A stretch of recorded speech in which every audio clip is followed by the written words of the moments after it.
तुमच्या डोळ्यात घालू। आणि मंडळी, उद्धव आणि राज या ठाकरे बंधूंची युती जाहीर होत असताना त्या पत्रकार परिषदेत मानाचं पान मिळालं ते खासदार संजय राऊतांना। कारण दोन भावांची युती जुळवून आणण्यामागचे त्यांचेच गेल्या काही महिन्यांमधले प्रयत्न हे राजकीय वर्तुळात कमालीचे चर्चेत राहिले। आणि याच काळात राऊतांना आजाराचा त्रासही झाला। त्यांनी काही काळ सार्वजनिक जीवनातून विश्रांतीही घेतली होती। पण आजारातून थोडंसं सावरल्यानंतर संजय राऊतांनी ठाकरे बंधूंच्या युतीसाठी आपला झंझावात पुन्हा सुरू केला। त्यांच्या प्रयत्नांचंच फलित म्हणजे आजची युती।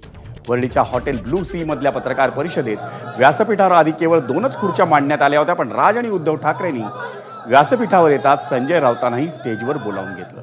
संजय राऊतांनी या पत्रकार परिषदेची प्रस्तावना केली आणि मग दोन्ही ठाकरे बंधूंनी युतीची अधिकृत घोषणा केली। पण केवळ आजची ठाकरे बंधूंमधल्या युतीची गोष्ट नाही, तर 2019 साली याच संजय राऊतांनी महाराष्ट्राच्या राजकारणात 2 अशक्यप्राय गोष्टींना वास्तवात बदललं होतं। त्यापैकी पहिली घटना म्हणजे शिवसेना, राष्ट्रवादी काँग्रेस आणि काँग्रेसनं एकत्र येऊन स्थापन केलेली महाविकास आघाडी। आणि मग मवियाच्या स्थापनेनंतर थेट ठाकरेंच्या घरातील एका व्यक्तीनं म्हणजे उद्धव ठाकरेंनी मुख्यमंत्रीपद स्वीकारलं। त्यानंतर आता 6 वर्षांनी राज आणि उद्धव ठाकरेंची युती घडवून आणण्यात संजय राऊतांनीच मोलाची भूमिका बजावली आहे।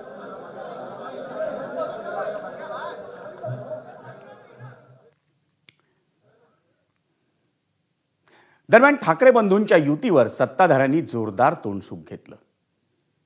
ते एकत्रित आले याचा मला आनंदच आहे।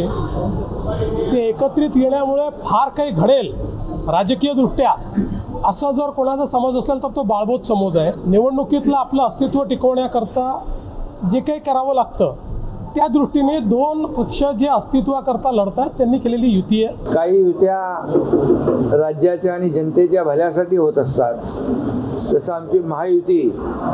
परंतु आता झालेल्या युत्या सत्तेसाठी, खुर्चीसाठी आणि आपलं अस्तित्व टिकवण्यासाठी। युती कुणाशी झाली तरी सुद्धा महायुती या महाराष्ट्रामध्ये मजबूतीने उभी आहे।